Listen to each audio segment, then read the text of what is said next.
and the Mitsubishi is still running. So let's walk around here to the other side where the condensers are, and we'll see the next hack job I gotta fix.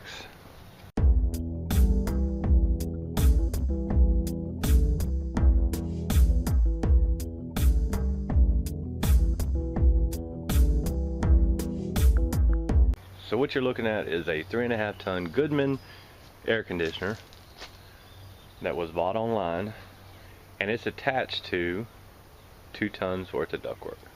So what I'm going to do today is I'm going to remove the 3.5 ton. I'm going to set a new 2 ton condenser in its place. Then I've got to go in the crawl space, remove the piston, and install a TXV, and install hard pipe coming out of the furnace where they put the gas flakes. So that's what I'm going to do today.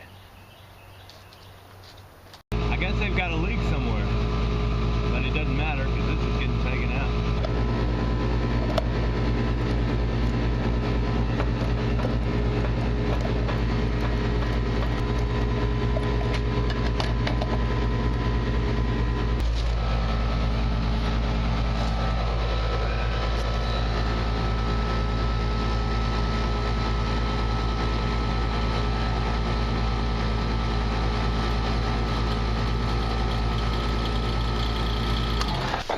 With a scroll compressor, you don't really want to pump them down all the way, so you get them down there about 10 or 15 pounds and shut them down.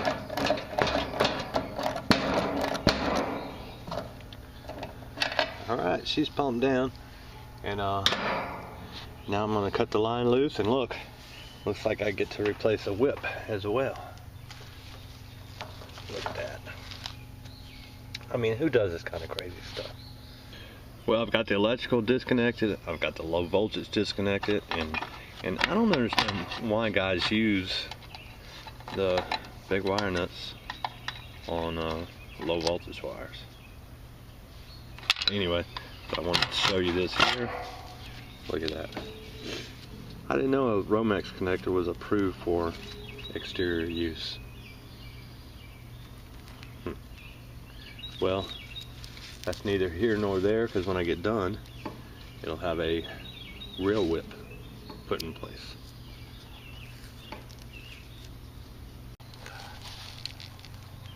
Look at that oil pour out there. I had to get it out so I could braise it up.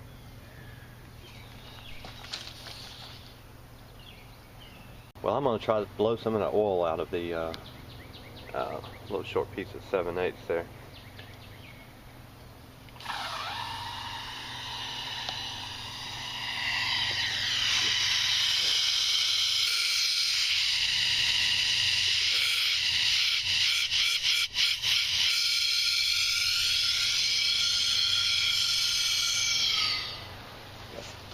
I guess that's all I'm going to get out of it.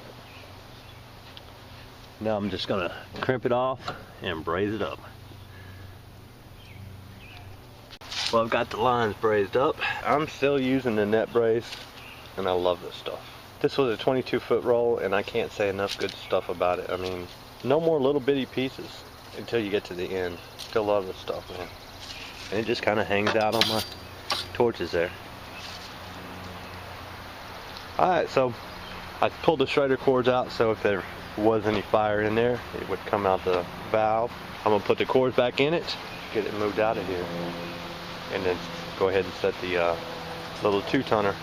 So I've got my line set brazed up. Thank God for the Hillmore bender right there. And as you see, I turned the electrical from over there in that corner to this corner, and that way that whip will reach. And I'm going to use that same old whip because there's nothing wrong with the wire. Alright, so I'm in the crawl space getting ready to change the TXV, and I'm around back of the furnace. As you see, there's the back of the furnace right there. You would think that the coil would be on the front side of the furnace, but no. They spun the coil around to the back side, and there's nothing wrong with that except this duct that runs right in front. I gotta somehow get that panel open and put that TXV in, because when the unit started freezing up and he came back over here and took the TXV out and put a piston in, Nothing wrong with that, but now I have, you know, I got to put a TXV back in, and you know, there's water, all kinds of stuff in here. So I'm going to get this taken care of, and hopefully, look at that. You put a piece of metal right there to hold it up. He should have just put the front side of the coil around the front side of the furnace. This is great. Well, there's my piston. I don't know if you can see that. It's kind of dark down here, but you can see the trash in it. The complaint was that the unit was freezing up. Well, that would do it right there.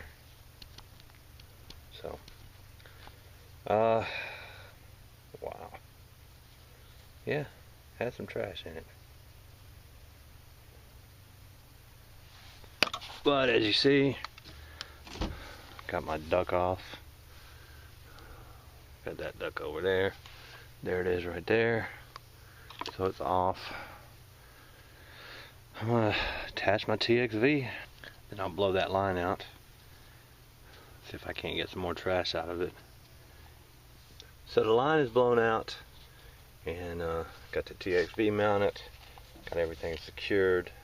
I needed to get this panel off so I can use the Schrader fitting that's on the header there, so I can attach my equalization tube to it.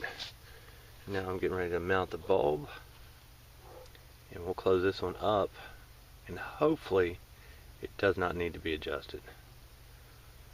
So anyway, that's what I'm going to do now. Mount the bulb. Mount it right here. Will be good.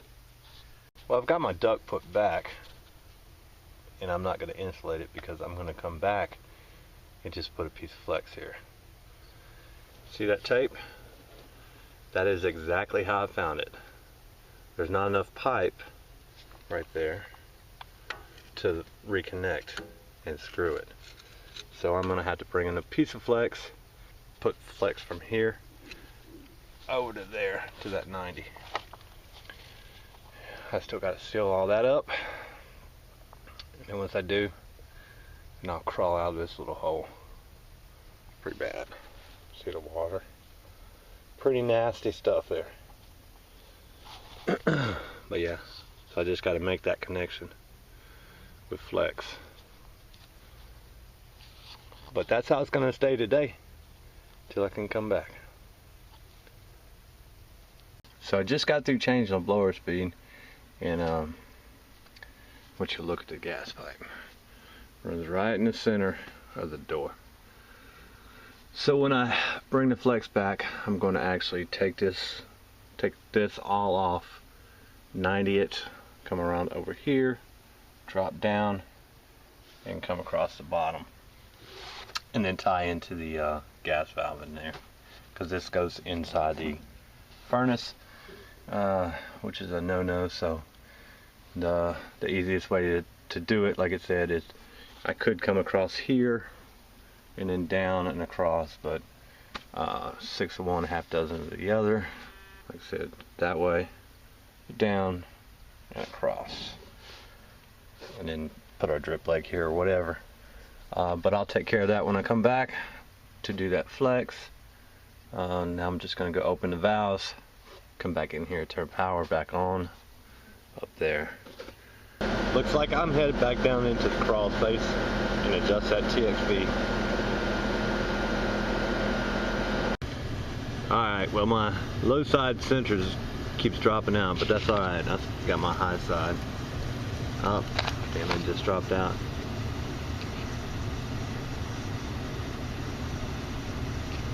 Alright, so I'm going to try to adjust this while I'm down here. Well, it looks like that's going to be as good as we're going to get.